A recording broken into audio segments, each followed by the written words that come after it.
regardless of what happened, I still got to where God wanted me to be at the time that He wanted me to be there. If God is truly Alpha and Omega, if He is the beginning and the end, if He is omniscient, if He is all-knowing, then that means that before He said, "Let there be light," He knew everything that you were going to do. He's not tripped up by anything. He's not tripped up by your mistakes. He's not tripped up by procrastination. Nothing intimidates Him.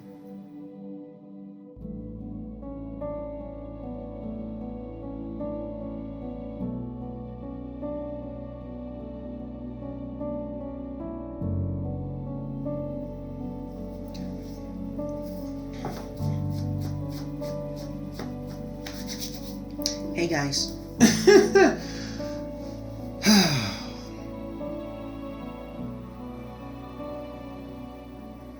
So, I often think about the process of me going to college. I thought about it a few months back, thought about it a few months before then. And even today, I think I got more revelation on the possibilities of the whole thing. And the reason why I think about it, why I reflect on it so much, is I often wonder if I was late, if I went to school late. And every single time that I think about it, I come to the same resolution, the same answer, which is that I was not late. I was on time. I made a decision when I was 16 years old to pursue acting solely as a career. I got into acting when I was 12. I did an Easter play at my church, and one of my extended sisters, after one of the rehearsals, she told me that she was doing a play, and she needed more people to be in it. It was that upcoming Saturday, so I agreed to be in it.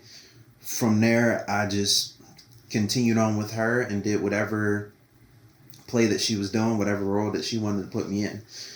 And then for later on, when I was 16, I said, I want to pursue this as a career. I want to go to college for it, and that's what I did. That's what I pursued.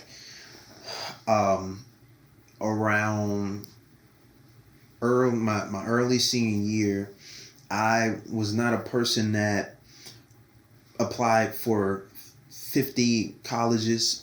that wasn't my thing. I think actually because I had made the decision when I was 16, I think I had it was the summer when I had told my family. So I was already about to be in my senior year, because this is like 2016. So I had just really made the decision, or outwardly expressed my decision to actually do that. So I was already a little behind the game according to teachers and like guidance counselors often say, because they often tell you need to start looking junior year. That was not the case for me.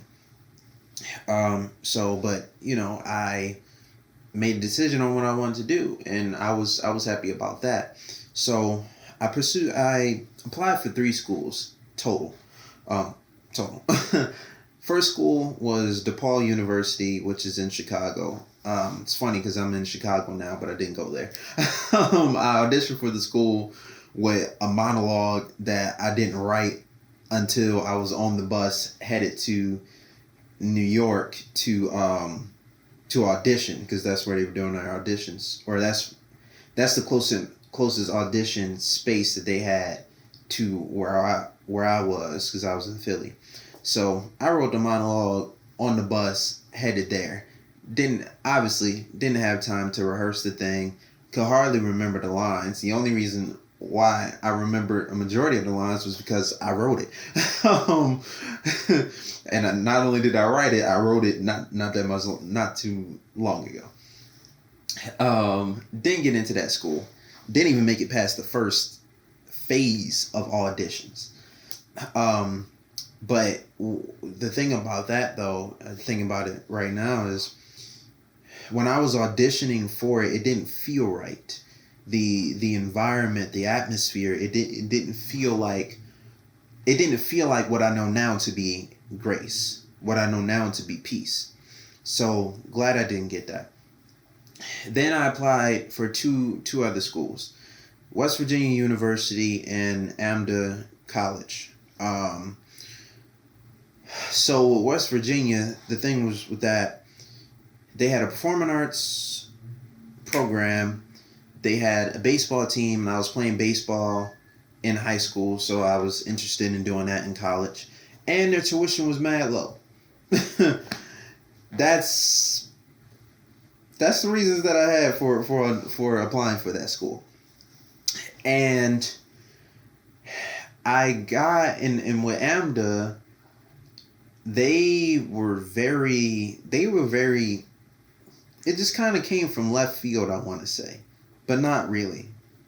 In hindsight, because they reached out to me, I think, in my junior year. They were doing a high school conservatory camp, summer conservatory camp. And so what it is, people, high schoolers, mainly juniors, and probably seniors as well. Or no, most likely juniors going into their senior year, go to one of the campuses. They have a campus in New York, campus in LA. They go to one of the campuses in the summertime, and it's basically like it's a little camp, and you're there, and you do some of the classes that they have, and you pretty much get a feel of, or a little snippet of what it's like to actually go to the school. I thought that was cool. I was interested in it. The only thing that stopped me from going was finances. I was thinking about how I was going to get there, how I was going to be sustained while being up there. It just seemed very impossible to me at the time. And so I just didn't do it. However, my interest in the school still remained, and it grew. My intrigue of the school increased the more that I saw their promotions and however else they would come up on my YouTube ads or in the emails or whatever. So I ended up applying for that school as well. But I had not auditioned for the school in my senior year. I didn't audition for the school until after I graduated. Springtime comes around, springtime of 2017. I'm about to graduate. My mom tells me that she got a letter from West Virginia University that I got accepted into the school. Now, this is great. However, I had already made it up in my mind that I wasn't. By this time now, I'm not really that interested in playing baseball in high school, in college. Also, I didn't really want to go to West Virginia. So I was like, you know what? That's not it. So I told my mom, I said, I know I haven't applied for, well, I didn't say this verbatim, but in my mind, I'm like, I know I haven't applied, I know I haven't auditioned for the school yet, and I know I just got approved, but I want to see what happens with AMDA. I want to audition for this, see what happens. Because I felt like at that point that I had found the school that I wanted to go to. So I didn't want to pursue something that wasn't it. I graduate. 2017, I graduate. June of 2017. In August of 2017, me, my second older sister, and my dad, we move out of the house that we were in. My living situation from that point became really bad. By this time, I'm working at UPS, so I have a job, which is cool. Um, and yeah, that and I was doing YouTube in 2017. So having a job, making money, and a job being I enjoyed the job at the time. That and doing YouTube were the, I want to say, really the two main positives in my life at that time. And trying to get into school, that was a big hope for me. So I think it was around maybe September or October, maybe somewhere in the fall, fall of 2017. Me, my two sisters, and my mom, we go up to New York again to audition for I'm auditioning for a different school. And I go into the audition. I have a monologue prepared this time. I have a monologue prepared. Interesting thing though is the teacher that facilitated my audition, who ironically ended up being one of my teachers when I actually got into the school. He could tell. He's a very brilliant teacher. Somehow he could tell that when I was rehearsing my monologue, that I was rehearsing it like I was doing it for a film and not for the stage. And I was sitting down, similar to how I am now, and he told me he told me to do the monologue again. He had me stand up this time. And when I did the monologue that time afterward, he just looked at me for, it felt like no one else was in the room, though there was someone else in the room. He looked at me and he said, I can't wait to see you do Shakespeare. And in my mind, I'm like, but I ain't even get in yet. At the same time, though, I'm like, okay, you wouldn't say that if that didn't mean that I ain't that if I wasn't about to get in. So that's a good sign for me. And later on, when I got into the school, he was then my teacher, and then he gave me some more encouraging words. I never brought the audition thing up to him, but I just thought it was very funny, and I was also very excited to have him as a teacher. Didn't have him for Shakespeare, but I had him for both of my semesters in New York. So I auditioned for the school. Audition goes well. We're in New York that whole day. It's very, very busy. I'm not used to New York at this time. So that kind of threw me off. But ultimately, it was a very, very fun time. So now it's 2018, January 2018. I'm looking forward to going to school come February. Only thing, though, the finances are not there. And there are certain things that are just out of my power. When you're young, your parents have to provide financially in some kind of way, unless you just got it like that. But if you don't, something has to happen. It, like when it comes to a loan, I mean, if you're gonna submit for a loan, your parent has to do it. I don't know if my mom submitted for a loan at this time. All I know is when we had a conversation, the finances were not there. That's all I know. I can't remember what the whole thing was, but all in all, the finances weren't there. But she asked me, because she figured that, or I think they told her to ask me, did I want to try again in the summer or wait to the fall? Because I didn't know where the finances were going to be coming from. Either way, I said, worst come to worst, let's just skip the summer and go for the fall. So springtime comes and goes. I'm still working at UPS. Summertime comes and goes. My living situation gets better. I'm living with my mom now, which was great. Um, Fall comes around. September, October. The semester is starting somewhere like mid-October.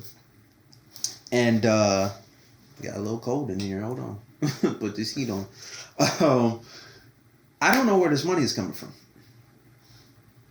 So at this point, I became content in a way.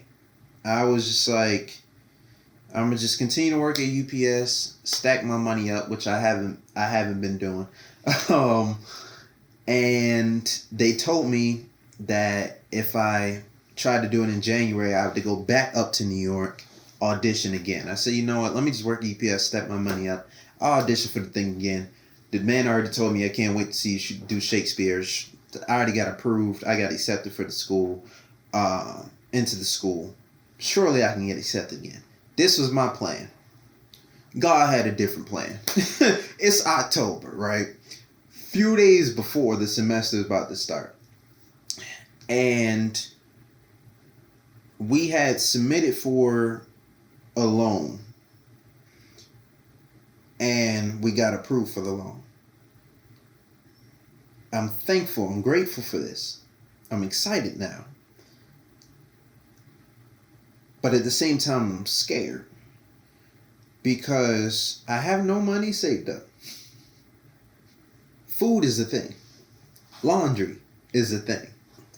Going out, stuff like that's not essential. I'm thinking about essentials. I have no money, no ends at all. So I'm like, okay, cool. I got approved, but a problem still exists that must be solved. And so my thought was, well, let me talk to my dad, see what he says.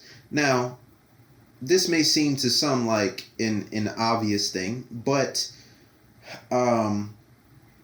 it was a little hard for me because by this time I'm now 19.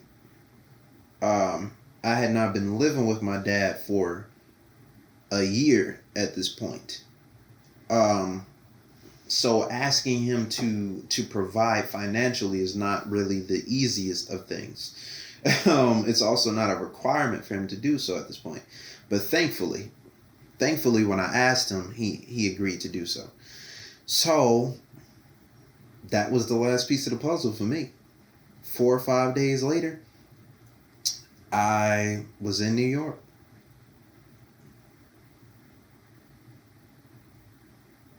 I came a day late though, which takes me back to the thought that I had in the beginning.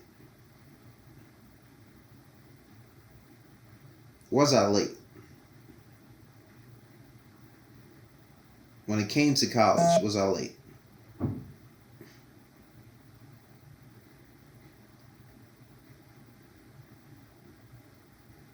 And I still say that I was not late.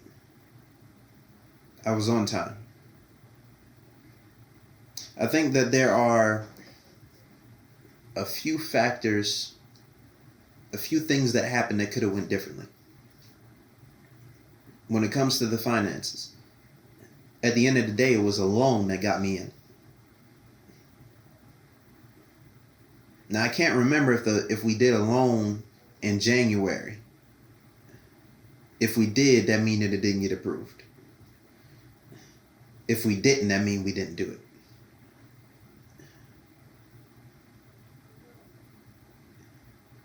What if I auditioned in the summer of 2017? What if I auditioned in my junior year? What if I went to the high school summer conservatory in my junior year? What if I did all of those things? Would it have been different? And the answer is it doesn't matter. Was I late? The answer is I was on time. because when I got there, by me being late, there were two different dorms. One dorm was primarily dancers and actors. Another dorm was primarily musical theater people. They put me with the musical theater dorm. Because I'm in the acting program and because I filled out my paperwork days before, I didn't have a roommate. Not only did I not have a roommate for that semester, I didn't have a roommate for the next semester, which was great because that room was very, very small. There would be times where when I walked in that room alone, and I'd be like, dang, it's small in here. Like, it was small. It was small in there. And on top of that, it was so small that you had bunk beds. And there was no option of putting one bed down on the ground. You want to do that, you got to get rid of everything else. And then y'all bed's going to be smashed together like this. You can't go to the side of either the thing. You're going to have to climb over something. It was that small. That was one thing. Two, by me being at this specific dorm building, I was closer to the school. Compared to the other dorm building, I was closer to the school by like 15 blocks. And New York blocks are pretty long. I was closer to the Planet Fitness that I would go to in the mornings or in the afternoons when I get out of school. I was closer to. I was on 70th. The other building was on like 85th, 86th. I was closer to Times Square if I wanted to go there. Sometimes I would walk there. I was closer to. I was closer to a lot. I was close to Lincoln Center. I was just closer to a lot of things. And by me being at that dorm building, I was protected because I found this out later on. My friend told me this last year. He might have said it to me before, but I definitely remember him saying it last year because I went to New York last year, and he was telling me that while we were in school, there were two different lists of men. One list contained men that were at one building. Another list contained men that were at another building. Apparently, I was on this list. Now, I don't know what this list was for. All I know is that from what he said, it seemed like a list of men that were eligible. Eligible for what? I guess eligible for anything that that a man and a woman would like to do with one another. If you know anything about my sexual immorality testimony, if you watch that, you know that when I was in college, I was still in it. And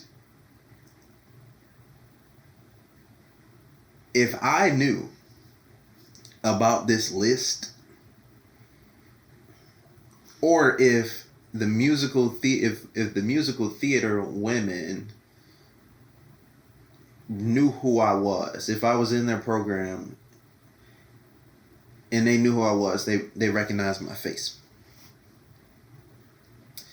I probably would have lost my virginity quicker than I did. Cause I ain't gonna hold you. I was I was trying to be hoeing. I was trying to be hoeing. I already went into that at another point. It was like, if you seem somewhat worth of if I was interested in a relationship, then I was monogamous. But if I didn't want that with you, it's just maybe a one and done, or maybe continue on. But if we're not in no relationship, yeah.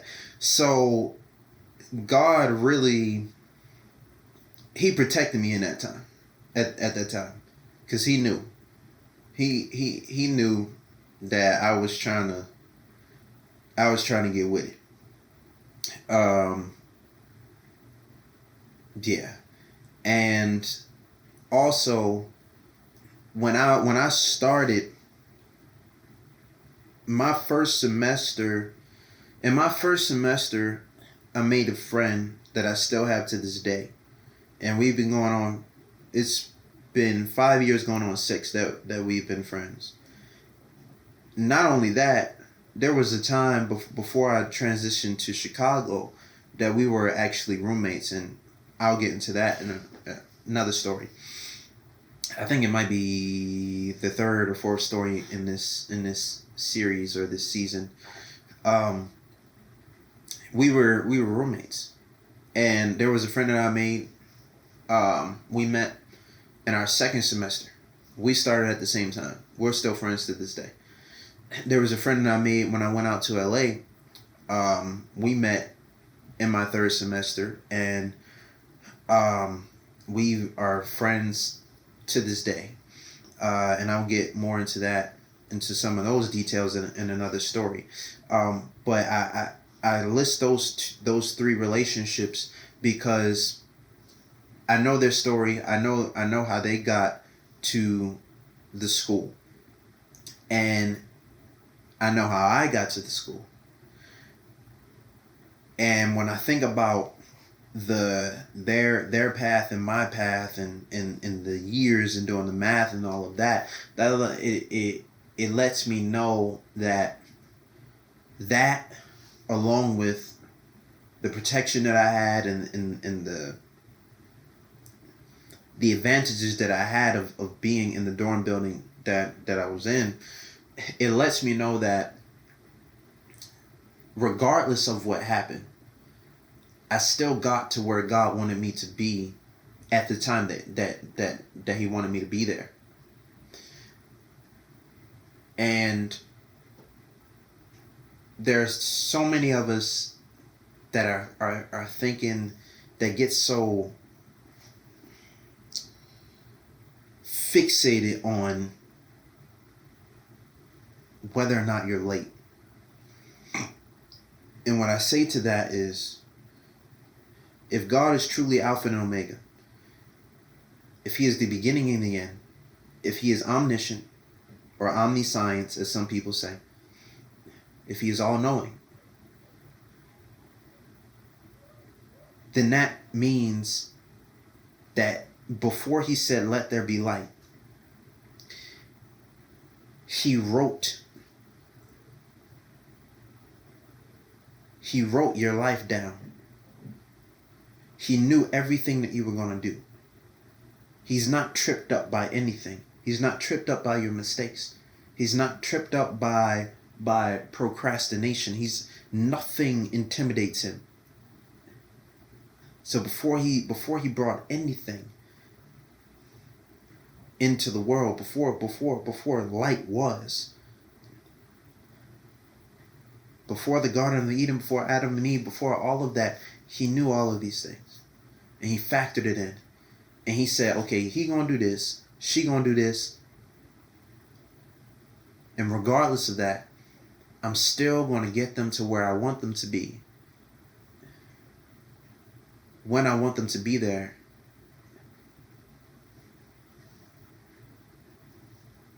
By however he does it. regardless of what we do. So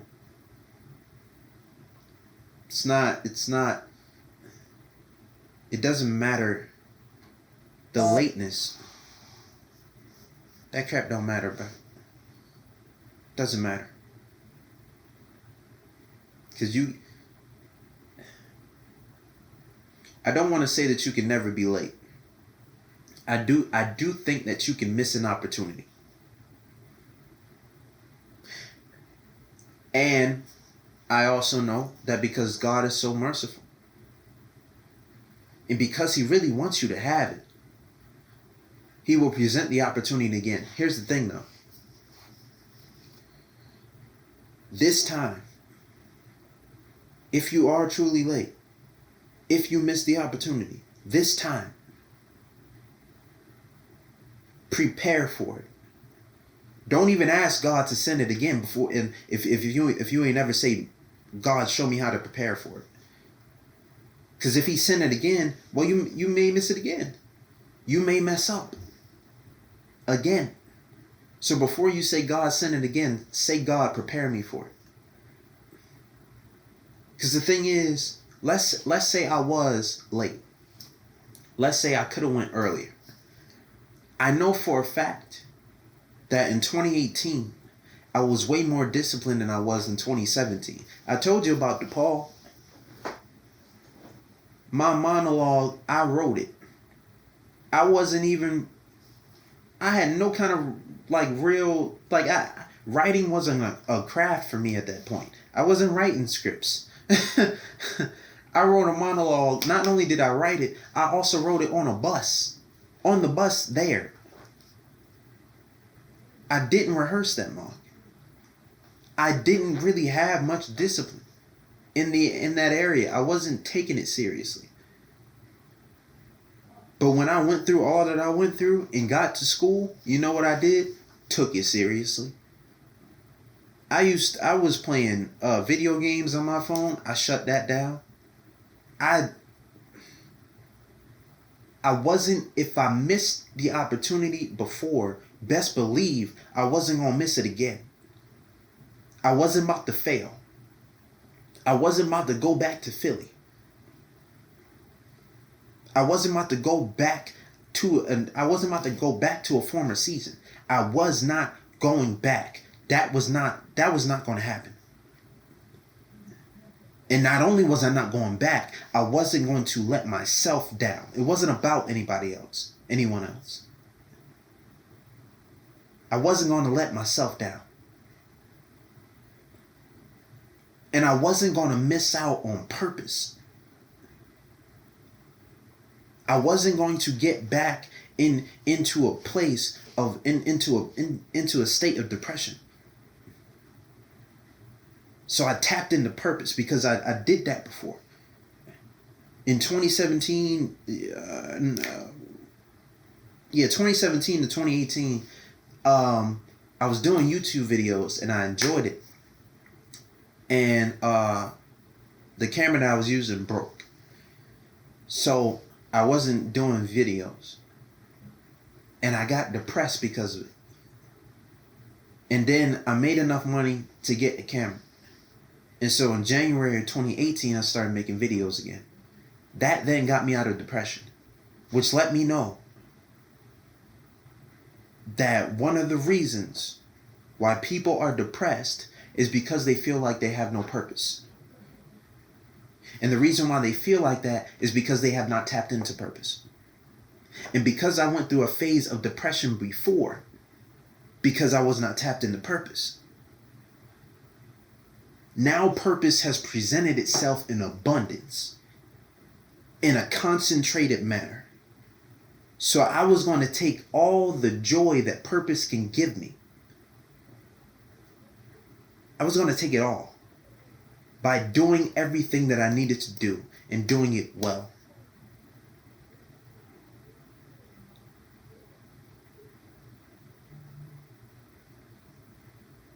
So, tap into purpose. Because you may be in a state of depression right now because you feel like you had no purpose. Or you feel like you're late. But I guarantee you there's something that you can do right now.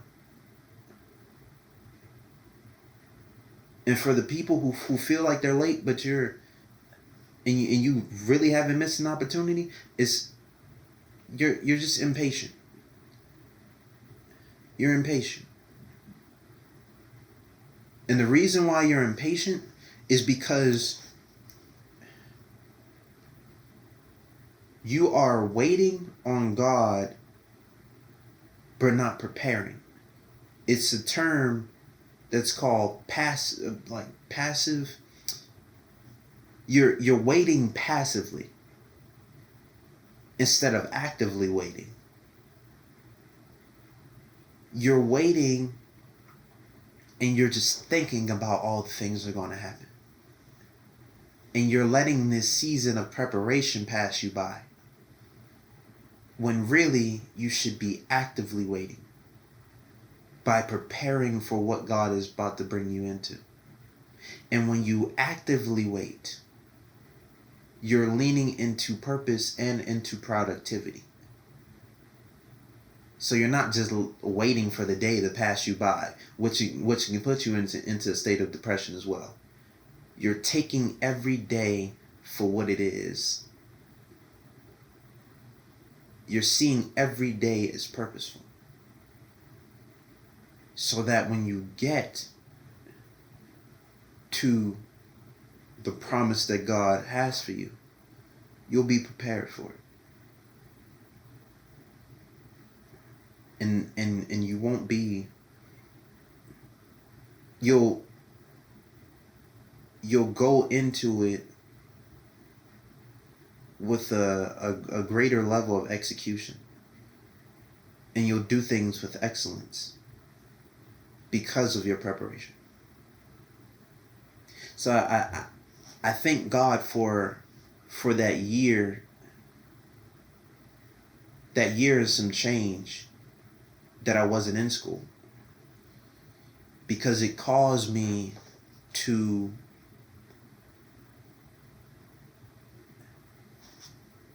do everything with excellence. Sure, there were moments when I wanted to be lazy,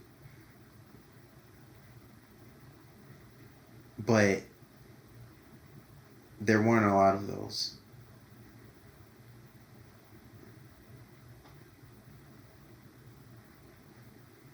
So, figure out which one you are. Did you miss the opportunity, or are you just impatient?